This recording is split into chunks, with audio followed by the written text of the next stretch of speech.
सात भाई और उनकी बहन की रहस्यमयी जंगल की कहानी एक समय की बात है। घने और विशाल जंगल के बीच एक छोटा सा इलाका था, जहां एक विचित्र जानवरों का परिवार रहता था। इस परिवार में सात भाई और उनकी एक बहन थी। ये सभी जानवर थे, लेकिन उनके पास अनोखी बुद्धि और समझ थी, मानो वे इंसानों की तरह सोचते और बोलते हों। सातों भाई अलग अलग जानवर थे, जिनमें से हर एक की अपनी विशेष शक्ति थी। सबसे बड़ा भाई था शेर, जिसके दहाड़ने से जंगल का हर जानवर डरता था। दूसरा था तेज दौड़ने वाला चीता, जो अपनी गति से जंगल का राजा माना जाता था। तीसरा भाई एक चालाक लोमड़ी था, जो अपने दिमाग की वजह से जंगल में सबका सम्मान पाता था। चौथा हाथी, जिसकी ताकत के आगे कोई टिक नहीं पाता था। पांचवा भाई एक बाज था, जो आकाश में उड़ते हुए सब पर नजर रखता था। छठा था भालू, जो अपनी ममता और शक्ति के लिए जाना जाता था। सातवां और सबसे छोटा था भेड़िया, जो अपने चतुराई से फेमस था। उनकी बहन हिरणी सबसे प्यारी और कोमल दिल की थी। वह जंगल की सबसे सुंदर और दयालु जानवरों में से एक थी।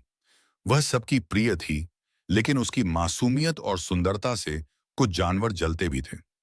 यह परिवार जंगल की सबसे ताकतवर इकाई माना जाता था। वे साथ रहते थे, साथ मिलकर जंगल की सुरक्षा करते थे और हर मुश्किल में एक दूसरे का सहारा बनते थे। हिरणी अपनी नर्म स्वभाव और प्यारी मुस्कान के कारण जंगल के सभी जानवरों की नजरों में खास थी। सातों भाई ने अपनी बहन की सुरक्षा की जिम्मेदारी पूरी ईमानदारी से निभाई। शेर भाई ने कहा, हम कभी भी तुम्हें किसी खतरे में अकेला नहीं छोड़ेंगे। हमारी ताकत और हमारी दोस्ती तुम्हें सुरक्षित रखेगी। हिरणी ने हंसते हुए कहा, मैं तुम सभी पर भरोसा करती हूँ, लेकिन मैं भी अपनी ताकत से तुम्हारी मदद करूंगी। भाइयों ने वादा किया कि वे कभी भी अपनी बहन को अकेला नहीं छोड़ेंगे। वे उसकी हर खुशी और हर दुख में उसके साथ रहेंगे। परंतु जंगल में हर दिन खतरे बढ़ते जा रहे थे। अन्य जानवर जो उनके परिवार से जलते थे, नए नए षड्यंत्र रचने लगे थे। एक दिन अचानक हिरणी जंगल में कहीं खो गई। सभी भाई चिंतित हो गए। शेर ने दहाड़ते हुए कहा, हमें उसे ढूंढना होगा, चाहे जंगल के सबसे खतरनाक कोनों में जाना पड़े। सभी जंगल के गहरे हिस्सों में गए, जहां अंधेरा और ठंडक थी। धीरे धीरे वे एक गुफा तक पहुंचे, जहां से एक कमजोर आवाज आ रही थी। लोमड़ी ने कहा, यहाँ कुछ तो गड़बड़ है, हमें सतर्क रहना होगा। गुफा के अंदर एक अजीब सी चमक थी। वहां से कुछ जादुई आवाजें आ रही थीं। सातों भाई ने अपने अपने तरीकों से गुफा की जांच की। हाथी ने अपनी सूंड से गुफा की दीवारों को छुआ। भालू ने अपनी ताकत से पत्थर हटाए। या ने अपने तेज नजरों से किसी भी खतरे की तलाश की। अचानक बहन की एक कमजोर चीख गुफा के अंदर गूंज उठी। सभी घबराए, लेकिन बहन की सुरक्षा के लिए उन्होंने हिम्मत जुटाई।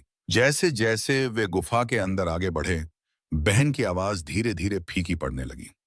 अचानक गुफा के एक कोने से एक बड़ा जाल गिर पड़ा, जिसमें सबसे छोटा भाई भेड़िया फंस गया। बाकी भाई उसे बचाने की कोशिश करने लगे, लेकिन जाल बहुत मजबूत था।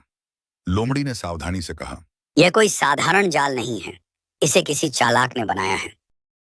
तभी एक रहस्यमयी आवाज गुफा के अंधेरे से आई, अगर तुम अपनी बहन को वापस चाहते हो, तो तुम्हें एक बड़ा निर्णय लेना होगा।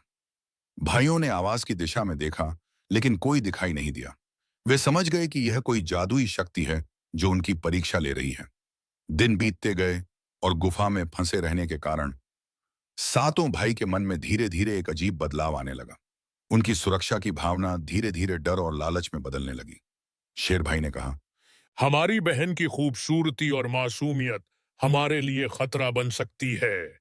अगर वह हमारे साथ नहीं रहेगी, तो हम कमजोर हो जाएंगे। एक भयावह रात, जब पूरा जंगल चांदनी से चमक रहा था, सातों भाई बहन के पास आए। उनकी आंखों में अब प्यार की जगह एक अजीब चमक थी, जो लालच और भूख का प्रतीक थी। बहन ने कहा, भाइयों, क्या तुम्हें याद है हमारा वादा? क्या तुम सच में मुझसे डर गए हो? लेकिन भाई चुप थे। उनकी ताकतें अब उन्हें अपने रास्ते पर ले जा रही थीं। और फिर जंगल की सबसे भयावह रात हुई, जिसमें सातों भाई अपने भीतर के अंधकार के कारण अपनी बहन को खा गए।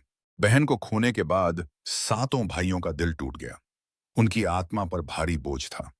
वे समझ गए कि उन्होंने जो किया वह सही नहीं था। शेर ने खुद से कहा, हमने अपनी बहन को खो दिया, लेकिन क्या यह बल हमें सच्चा सम्मान दिलाएगा? लेकिन जंगल में उनका डर अब बढ़ गया था। वे अकेले हो गए और जंगल में अंधेरा छा गया।